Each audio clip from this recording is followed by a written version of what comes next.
అందరికీ నమస్కారం. ఇప్పుడు మనం వినబోయే కథ ముగ్గురు అమ్మాయిలు. రచన వి శశాంక్ గారు. మరి కథలోకి వెళ్దామా?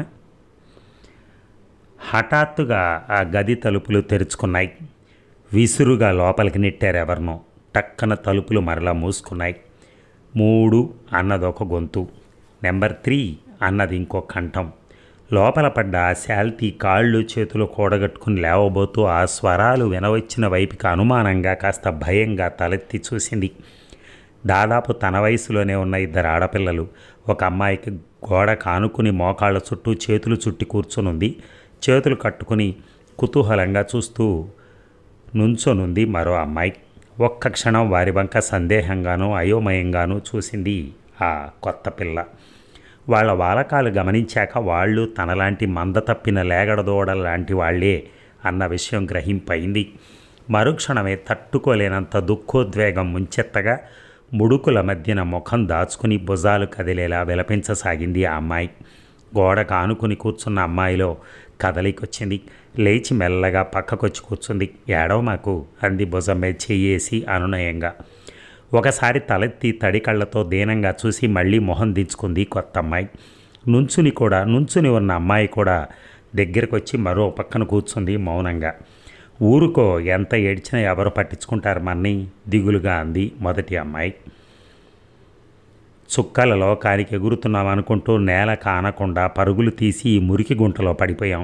నిజమే, ఇప్పుడు ఎంత ఏడ్చేం లాభం, ఎటో చూస్తూ నిస్పృహగా అంది రెండో అమ్మాయి. మూడో అమ్మాయి మళ్ళీ తలెత్తింది. మిమ్మల్ని నాలాగే సంశయంతో ఆగింది. మరి ఇలాంటి చోట్లకి ఎవరైనా ఇష్టం మీద వస్తారంటావా, లేకపోతే ఇక్కడే పుడతారనుకుంటున్నావా? మొదటి అమ్మాయి ఏడవలేని నవ్వు నవ్వుతూ అంది. వయస్సు సమానం, వచ్చిన విపత్తు సమానం, పడుతున్న ఆవేదన సమానం. వాళ్ళు ముగ్గురు కలిసిపోవటానికి ఎంతోసేపు పట్టలేదు. ఒకరినొకరు పరిచయం చేసుకున్నారు. ఒకరి కథ ఇంకొకరికి చెప్పుకున్నారు. మొదటి అమ్మాయి పేరు సీతాలక్ష్మి కాదు, సీతాలు. ఒక పాలేరు కూతురు. పల్లెలో పుట్టి పల్లెలో పెరిగిన సీతాలు అడవి మల్లె. అచ్చమైన అమాయకత్వానికి నిర్వచనం. బల్లకట్టు మీద కాలవ దాటితే మరో 40 గడపలున్న ఇంకో పల్లె ఉంటుందని తప్ప వేరే లోకం ఎరుగని వెర్రి బాగుల పిల్ల. సీతాల్ని మాటలతోనే అద్భుత ప్రపంచాలని సృష్టించి చూపించగల వరహాలరావు తన వల్లో వేసుకోవటానికి అంతగా శ్రమపడలేదు. మట్టి పిసుక్కోవడం తప్ప మరొకటంటూ ఉందని మరిచిపోయిన ఆ పల్లెవాసులతో ఏడాదికోసారి కళాపోషణ చేయించడానికి వస్తుంది టూరింగ్ సినిమా. దాంతోపాటు వచ్చాడు ఒకసారి వరహాలరావు. సీతాలు ఆ హాలు ఊడ్చే పనికి కుదురుతుంది. ఆయేడే అక్కడ పరిచయం అయింది ఆ ఇద్దరికి. వరహాలరావు కలియుగ స్వర్గం సినీ మాయాలోకంలో చెడ తిరిగిన మనిషి. ఎవరిని ఎక్కడ పడగొట్టాలో తెలిసిన చతురుడు. సీతాల్ని మొదటిసారి చూసినప్పుడు వావ్, విలేజ్ బ్యూటీ అనుకున్నాడు మనసులో. ఒకరోజు పిలిచి ఫ్రీ పాస్ చేతిలో పెట్టాడు. అది సినిమా టిక్కెట్టు కాదు, రిజర్వ్ బ్యాంక్ తాళాలన్నంత సంబరంగా అందుకున్న సీతాలు కళ్ళల్లో మెరిసిన మెరుపులు చూసి పర్వాలేదు, చేతికి చిక్కే పెట్టే అని అంచనా వేసుకున్నాడు. సినిమా చూసే సమయాన పమిట జారినా చూసుకొని ఆ తన్మయం, ఆల్చిప్పల్లాంటి ఆ కళ్ళు ఇంకా వెడల్పై తెరకే అంకితమైపోవటం, చిన్నగా తెరిచిన నోరు ఆనందాతిరేకంతో కూని రాగాలు తీయటం, అదంతా చూసి ఏ సమ్మోహనాస్త్రం వేసి ఆమెను వశపరుచుకోవచ్చునో తెలుసుకున్నాడు. మెల్లగా చనువు చేసుకున్నాడు. ఆ తర్వాత కబుర్లోకి దింపాడు. ఎవరికి ఏ రకం ప్రస్తావన నచ్చుతుందో కనిపెట్టడం, చాకచక్యంగా ఆ తోవనే సంభాషణ నడిపి అవతల వారికి ఇష్టుడు అవటం, తను వారి శ్రేయోభిలాషనన్న నమ్మకం కలిగించడం అతనికి వెన్నతో పెట్టిన విద్య. మొదట సినీ జగత్తులో తానెంత ప్రముఖుడో, తన మాటకెంత విలువుందో ఉదాహరణలతో సహా వివరిస్తూ ప్రారంభించాడు. వాళ్ళంతా తన చుట్టాలు నేస్తాలేనని నమ్మబలికాడు. సినిమా తారలు, వాళ్ళ బంగళాలు, వాళ్ళ వైభవం వర్ణించి చెప్పాడు. ఇంతా చేస్తే వాళ్ళు నీ కాలిగోటు ముందు బలాదూరన్నాడు. నువ్వు అక్కడ అడుగు పెడితే హీరోయిన్లందరూ దాసీ వేషాలు వేయాల్సిందే అన్నాడు. అసలు నువ్వేమిటి, నీ అపూర్వ సౌందర్యం ఏమిటి, నువ్వు అసలు నేల మీద నడవాల్సిన దానివి కాదని పొగిడాడు. నువ్వు ఒప్పుకుంటే పాలరాతి మీద పర్షియన్ తివాచీ పరిపించి నీ పాదాలు మోపించనా అని ప్రలోభ పెట్టాడు. నువ్వు అనాలే గాని ఎలిజబెత్ టేలర్ అంత దాన్ని చేసే పూచి తనదని నొక్కి వక్కాణించాడు. ఎలిజబెత్ టేలర్ అంటే ఎవరో కూడా అతనే చెప్పాల్సి వచ్చిందనుకోండి, అది వేరే సంగతి. అప్పటికి పగటి కళల్లోకి జారిపోయి చంద్రలోకం సెట్టు మీద హీరోతో డ్యూయట్ పాడుతున్న సీతాలు అంటానికి సందేహించలేదు. సరికదా, సంబరపడింది. పక్క ఊరిలో తీర్థం చూసొస్తానని చెప్పి ఇల్లు దాటింది. ఆ తర్వాత ఊరు దాటింది. ఆ తర్వాత చెయ్యి మారింది. ఆ తర్వాత ఇంకెక్కడికి మార్చడానికో ఇక్కడికి చేరింది. ఇక రెండో అమ్మాయి సాకేత, ఒక పెద్ద పారిశ్రామికవేత్త గారాల పట్టి. ఐశ్వర్యంతో పాటు మితిమీరిన ఆధునికత అలవాటు పడిన ఫ్యామిలీ వాళ్ళది. పిల్లలంటే ముద్దొచ్చే బొమ్మ లాంటి వాళ్ళు. వాళ్ళని గారాం చేయాలి, మన స్టేటస్కి తగ్గట్టుగా తయారు చేయాలి తప్ప కట్టుబాట్లతో బంధించడం అనాగరికం అనే భావం కలవాళ్ళు. తల్లి ఆల్ట్రా మోడర్న్ స్త్రీ. క్లబ్బులు, సోషల్ వర్క్, షాపింగ్లో మునిగి తేలుతూ ఉంటుంది. తండ్రి బోర్డు మీటింగులు, కాన్ఫరెన్స్లు, పార్టీలతో సతమతమవుతూ ఉంటాడు. బ్రేక్ఫాస్ట్ దగ్గర హలో బేబీ అనో, నిద్రపోయే టైంకి హడావిడి పడుతూ వచ్చి హాయ్ డార్లింగ్, స్వీట్ డ్రీమ్స్ అనో పలకరిస్తారు. అంతవరకే పిల్లలతో వాళ్ళకుండే టచ్. కంటితో సంజ్ఞ చేస్తే కాలి దగ్గరికి అమర్చిపెట్టేందుకు సర్వెంట్ మెయిడ్స్ ఉన్నారు. కొండ మీద కోతిని కోరితే ఎందుకు అని అడగకుండా డబ్బు విసిరి దింపగల తాము ఉన్నారు. అంతే, పిల్లల యందు వాళ్ళు తీసుకునే బాధ్యత. అలాంటి పేరెంట్స్ పెంపకంలో సాకేత ఫ్రీ బర్డ్. అవసరానికి మించిన పాకెట్ మనీ, మోడర్న్ డ్రెస్సులు, డాబుసరి, బాయ్ ఫ్రెండ్స్తో పిక్నిక్లు, పార్టీలు, వీటన్నిటి మధ్యన చదువు ఒక చిన్న అసైన్మెంట్ ఆమెకి. ఒక జాలీ ట్రిప్లో తగిలాడు ప్రేమ్ ఆమెకి. ఎందుకోసం వెళుతున్నారు అక్కడికి అని అడిగాడు. బస్సులో నిస్సంకోచంగా తన పక్క సీట్లోకి వచ్చి కూర్చున్న సాకేతని. ఆమె ఫ్రెండ్స్ పెడుతున్నది ఏమంత ఇంపార్టెంట్ ప్లేస్ కాదని తెలిసి, నథింగ్, జస్ట్ ఎంజాయ్మెంట్కి, ఎక్కడికైతేనేమిటి అన్నది కులాసాగా. ఎవరిని లెక్క చేయని ఆ నిర్లక్ష్యం, ఒక యువరాణి కంఠంలో వినిపించే ఆ సహజ దర్పం, గర్వం, చిందులేసే ఆ కళ్ళు, అందంగా కత్తిరించిన క్రోటన్ మొక్కల్లాంటి ఆమె సౌందర్యం అన్నిటినీ పరీక్షగా చూశాడు ప్రేమ్.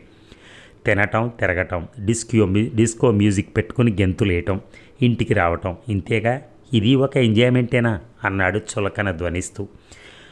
మరి ఇంకేం చేయాలి ఆశ్చర్యంగా అడిగింది సాకేత. నేను చెప్పను, చూపించగలను ఊరింపుగా అన్నాడు ప్రేమ్. ప్రతిదీ అతి తేలిగ్గా తీసుకునే సాకేత వెంటనే అతనికి డేట్ ఇచ్చేసింది. నిజంగానే ప్రేమ్ ఆమె కొత్త కొత్త అనుభవాలంటే ఏమిటో చూపించాడు. అమ్యూజ్మెంట్ పార్కుల్లో తిప్పాడు, స్కిల్ గేమ్స్ మప్పాడు, ఆ గ్యాంబ్లింగ్ ఆటలో ఆ పందాలు, ఆ మజా చవి చూపించాడు. ఇక రేసులకు తీసుకెళ్ళాడు. గంజాయి దమ్ములాగుతూ దమ్మరదం అని సోలిపోతూ పాడుకోవటంలో ఉన్నటువంటి మత్తుని, ఆ పాడుకోవటంలో ఉన్న మత్తుని రుచి చూపించాడు. ఆ అడ్వెంచర్స్లోని థ్రిల్ని పూర్తిగా ఎంజాయ్ చేసిన సాకేతకి త్వరలోనే అతనంటే గొప్ప గురి ఏర్పడిపోయింది. అప్పుడు అసలు రంగంలోకి దిగాడు ప్రేమ్. గొప్ప కిక్కిచ్చే చిన్న ప్లాన్ చెప్పనా ఆశ పెడుతున్నట్టు అన్నాడు. ఉత్సాహంగా తలూపింది సాకేత. దీన్ని కిడ్నాపింగ్ గేమ్ అంటారు. రేపు నువ్వు కాలేజీ నుంచి అట్నుంచటే నా దగ్గరికి వచ్చేస్తావు. నిన్ను వారం రోజుల పాటు దాచేస్తాను. అంటే ఆ వారము మీ వాళ్ళు ఎవరికీ కనపడకుండా దూరంగా ఎక్కడో ఉండిపోతావన్నమాట. ఇక చూసుకో, నీ కోసం గాలింపు, రేడియోలో అనౌన్స్మెంట్స్, టీవీలో పేపర్లో ప్రకటనలు, పోలీస్ ఇన్వెస్టిగేషన్, ఒక పెద్ద ఇండస్ట్రియలిస్ట్ డాక్టర్ని కిడ్నాప్ చేశారంటే మరి ఊరంతా ఎందుకు ఎంత గందరగోళం అయిపోతుందో ఊహించుకో. ఇంక నువ్వు, మనం మాత్రం కూల్గా ఐస్ క్రీమ్ తింటూనో, వీడియో చూసుకుంటూనో, తెరచాటు నుంచి అందరూ ఎంత టెన్షన్, ఎక్సైట్మెంట్ ఫీల్ అవుతున్నారో చూస్తూ నవ్వుకుంటూ ఉంటాం. తర్వాత ఉద్రేకంగా అడిగింది సాకేత. వారం తర్వాత కామ్గా ఇంటికి వెళ్తావు. అడిగిన వాళ్ళకి గొప్ప సస్పెన్స్ స్టోరీ అల్లి చెప్తావు. కిడ్నాపర్స్ నిన్ను ఒక కొండ గుహలో బంధించారని, హింసించారని, డబ్బు కోసం మీ నాన్నని డిమాండ్ చేయడానికి ఫోన్ చేస్తామన్నారని, ఈలోగా నువ్వు వాళ్ళకి ఎలాగో టోకరా ఇచ్చి తప్పించుకుని అష్టకష్టాలు పడి ఇంటికి చేరావని, ఇలా నీ చేతొచ్చినన్ని మలుపులు తిప్పి చెప్తావు. ఇక చూసుకో, కొన్నాళ్ల వరకు ఇంట బయట హీరోయిన్వు నువ్వే, మజ్బూరు లడికివి, సాహస బాలికవి, ఇంకా ఎన్నో కితాబులు, పొగడ్తలు. అది ఎలా ఉంది మన పథకం? ట్రెమెండస్. సాకేత ఎలాంటి ప్రతిఘటన లేకుండా ప్రేమ్తో రైలు ఎక్కేసింది. పక్క స్టేషన్కి టిక్కెట్ తెస్తానన్న ప్రేమ్ 1.5 రోజులకి ఆడంగుకు చేరే ఆ రైలు కొస వరకు సాగేదాకా సాకేతను ప్రయాణం చేయించాడు. ఇక్కడ పడేశాడు. మూడో అమ్మాయి సుభద్ర తాలూకా ఆఫీస్ గుమస్తా తారకం గారి 5 సంతానంలో నడిమిది. 3 ఆడపిల్లల్లో పెద్దది. తారకం గారి సంపాదన ఆ కుటుంబానికి కాపీనానికి ఎక్కువ, అంగవస్త్రానికి తక్కువ. అంచేత అనవసరపు ఖర్చులకి ఏమాత్రం తావివ్వరాదా ఇంట్లో. అలాంటి వృధా ఖర్చుల్లో ఒకటిగా ఉద్దేశపడటం వల్ల ఆ ముగ్గురు చెల్లెళ్ళ చదువులు హై స్కూలు దాటకుండానే గట్టెక్కేశాయి. యవ్వనం చిగురు వేస్తున్న వయసు చాలా దుందుడుకుది. చేతి నిండా పని, సక్రమమైన శిక్షణ ఉండటం చాలా ముఖ్యం ఆ సమయంలో. సుభద్రకు చదువు ఆగిపోయాక ఏ వ్యాపకము లేకపోయింది. ఆమె ఆడపిల్ల ఇల్లు కదలరాదని తల్లి ఆంక్ష. ఆవిడ చెప్పే చిట్టి పొట్టి పనులు చేసి పెట్టడం, అడపాదడపా పెళ్లి చూపుల ఇంటర్వ్యూలకు హాజరు కావటం, వీటికి పోగా మిగిలిన సమయం అంతా పావలాతో దొరికే అద్దె పుస్తకాల్లోనే సుభద్ర కాలక్షేపం. మరి ముందు పొద్దు గడవడం కోసం ప్రారంభమైన ఆ తర్వాత ఆ నవలలే వ్యసనంగా పరిణమించే ఆమెకి కూడు నీళ్ల కంటే ముఖ్య అవసరాలయ్యాయి. అవును, అవి కథలా కాదు, కన్నెపిల్ల కనే పగటి కళల అక్షర రూపాలు. అందులోని 6 అడుగుల అందమైన హీరోలు, అతడు ఎక్కి వచ్చే ఓడలాంటి కారు, ఆకుపచ్చని నీడలు, తేలే అతని చెంపలు, పట్టుదల చిహ్నంగా బిగుసుకునే దవడ కండరాలు ఆమెను మోహ పెట్టేవి. అభిమానమే ఆభరణమైన అతని హీరోయిన్తో కంపారిజం ఆమె ఆశలకు ఊపిరిలూదేది. ఎప్పుడో హఠాత్తుగా అలాంటి హీరో తనకి తటస్థపడతాడని, పూల త్రోవ వెంట తనతో పాటు ఆనందలోకాలకి నడిపించుకుపోతాడనే వెర్రి నమ్మకం ఆ నవలలు చదివే కొద్దీ ఆమెలో గాఢమైపోయింది. ఆమె అనుకున్నట్టుగానే ఎదురింటి మేడలో అద్దెకు దిగిన శరత్ ఆమె ఊహలకు ఆకృతి ఇచ్చాడు. అయితే కొద్దిగా సవరణ. అన్ని నవలలోలా ఇక్కడ అభిమానధనురాలైన నాయిక హీరోయిన్ నెగ్లెక్ట్ చేయటం, ధీరోదాత్తుడైన నాయకుడు ఆమెను మెప్పించి ఆమె మనసును గెలుచుకోవటం కాక, ఎదురింటి అందమైన ఆడపిల్లకేసి శరత్ మొగబుద్ధితో చూసిన మొదటి దొంగ చూపులకే రియాక్ట్ అయిపోయి చిరుచిరు నవ్వులతో, క్రీగంటి చూపులతో బదులిచ్చి అతన్ని కటాక్షించేసింది సుభద్ర. కారు కాకపోయినా స్కూటర్ మెయింటైన్ చేస్తున్నవాడు, టిప్ టాప్గా పూటకో డ్రెస్సు మారుస్తూ కలవారి బిడ్డనని చెప్పక చెబుతున్నవాడు, తాను ఎదురు చూస్తున్న అందగాడు ఇన్నాళ్లకి ఎదురుపడ్డాడు. లేనిపోని బెంకం చూపిస్తే ఎక్కడ చేజారిపోతాడనని ఆ అమ్మాయి భయం. ఆ అమ్మాయిది పాపం. ఆశించని ఈ ఆహ్వానానికి ముందు తబ్బిబ్బయ్యాడు శరత్. ఆ తర్వాత మాత్రం పెద్దలకి తెలియనీయకుండా సినిమాలకే, షికార్లకి తిప్పటంలోనూ, చిన్నా చితక కానుకలు అందించి అలరించడంలోనూ, పార్కులో పొదరింట ప్రేమ పాఠాలు చెప్పి పరవశింపచేయటంలోనూ బహు ఉత్సాహంగా తానే చొరవ చూపించాడు. అంతే.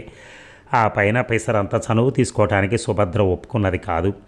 పలుకమారిన పండుని చెట్టెక్కి కోసుకోనివ్వకపోతే చాటుగా రాయి విసిరన్న అనుభవానికి తెచ్చుకోవాలనిపిస్తుంది. కానీ చూస్తూ వదులుకోబుద్ధి కాదు కదా.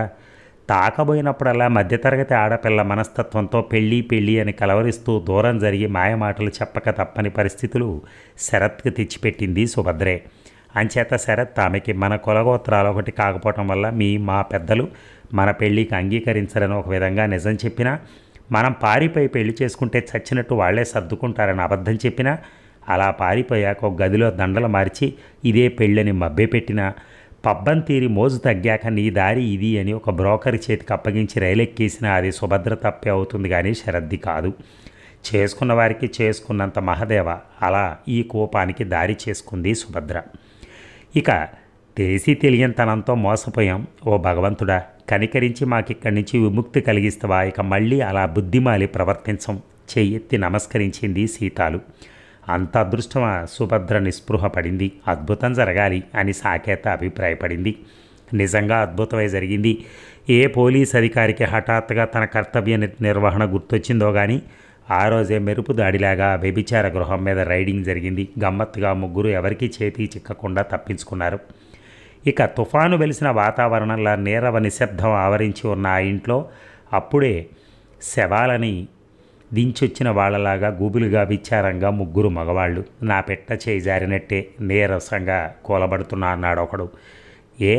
దాని అయ్యా కుల పెద్దలకి తప్పు కట్టేశాడు, దాని భావనిచ్చి పెళ్లి చేసేశాడు. ఇప్పుడు అది నన్ను చూసిందంటే మక్కిలు ఎరగొట్టించగలదు. నా కేసు అంతే అయిందిరా చెప్పాడు ఇంకొకడు. ఏమైందేమిటి? దాని తండ్రి తన కూతురు ఫారిన్ టూర్ వెళ్ళొచ్చిందని బొంకాడు. అది అబద్ధమని తెలిసినా కాదనగలిగే ధైర్యం ఎవరుకుంటుంది? వాళ్ళ ఐశ్వర్యం అందరం ఒళ్ళు కట్టేసింది. ఫారిన్లో ఉన్న కుర్రాడితో పెళ్లి జరిపించి పర్మనెంట్గా ఫారిన్ పంపేశాడు. నేను కంటబడితే ఖైదులో పెట్టించి నామరూపాలు లేకుండా మాపేయగలడు ఉస్సూరు అన్నాడు రెండోవాడు. ఒరేయ్, వీడు అనుభవజ్ఞుడురా, ఇవి దొరకని బాపతని ముందే చెప్పాడు, విన్నాం కాదు. చూడు, ఈ తిరుగుడు శ్రమ లేకుండా కాళ్ళు ఆరోజుపుకుని కూర్చున్నాడు. మూడోవాడి గురించిన వ్యాఖ్యానం అది. ఆ మూడోవాడు అనబడేవాడు నిట్టూర్చాడు. నాకు తెలుసురా, గూటికి చేరకముందైతే ఏమో కానీ ఆడంగుకు చేరాయో అవి మనకిక దక్కవన్నమాటే. మీ పిచ్చి కానీ ఎంత చెడితే మాత్రం ఎవరి బిడ్డల్ని వాళ్ళు వదులుకుంటారట్రా. ప్రాణప్రదమైనవి పొయ్యి దొరికితే కడుపులో పెట్టుకుని దాచుకుంటారు కానీ మళ్ళీ బజారు పాలు అయ్యేందుకు అనువుగా ఉంచుతారా? ఎంతో కాచి వడపోసిన వాళ్ళ చెప్తున్న అతని మాటలు పూర్తిగానే కాలేదు. ఎవరో వచ్చిన చప్పుడుకి తలెత్తి చూశారు ముగ్గురు. పొరపాటు పడ్డావయ్యా నువ్వు. గుమ్మం మధ్యలో దైన్యం మూర్తి భవించినట్టు నిలబడి రుద్దకంటుందో అంటుందా అమ్మాయి. నిజాన్ని ఒప్పుకునే ధైర్యము, తప్పును క్షమించగలిగే ఔదార్యము గల దిగువ తరగతిని, తప్పు చేసినా కమ్ముకోగలిగే సమర్థత, నెగ్గించుకోగలిగే అంతస్తు కల పై తరగతినే చూశావు నువ్వు. ఎవరు ఏమనుకుని పోతారో అని క్షణక్షణం సమాజానికి వెరుస్తూ నిత్యము చస్తూ బ్రతికే మధ్యతరగతి జాతిని నువ్వు వెరగవు. లేనిపోని భేషజాల కోసం, అక్కరలేని అభిమానాల కోసం కన్నపిల్లల్ని, కట్టుకున్న భార్యనే కాదు పంచ ప్రాణాలని కూడా వదులుకుంటారయ్యా వాళ్ళు. ఆ తరగతి దౌర్భాగ్యురాలి నేను. లేచొచ్చిన దాన్ని ఇంట్లో పెట్టుకుంటే రేపు బజార్లో మొహం ఎత్తి నడవగలనా అని నన్ను ఇంటి గుమ్మం తొక్కలివ్వలేదు నా తండ్రి. కన్న మమకారం పీడిస్తూ ఉన్న మిగిలిన బిడ్డల భవిష్యత్తు కోసం కళ్ళొత్తుకుంటూ నన్ను త్యాగం చేసేసింది మా అమ్మ. ఈ మురికిలోనే బ్రతుకు పొమ్మని నన్ను వదిలేశారయ్యా వాళ్ళు. చావటానికన్నా సాహసం లేని నేను మీరు వెతక్కపోయినా మీ కాళ్ళ దగ్గరికే వచ్చేసానయ్యా అని రెండు చేతులతో మొహం కప్పుకొని విలపిస్తోంది ఆ అమ్మాయి. ఆ అమ్మాయి సుభద్ర. అదండి. Thank you very much. ధన్యవాదాలు.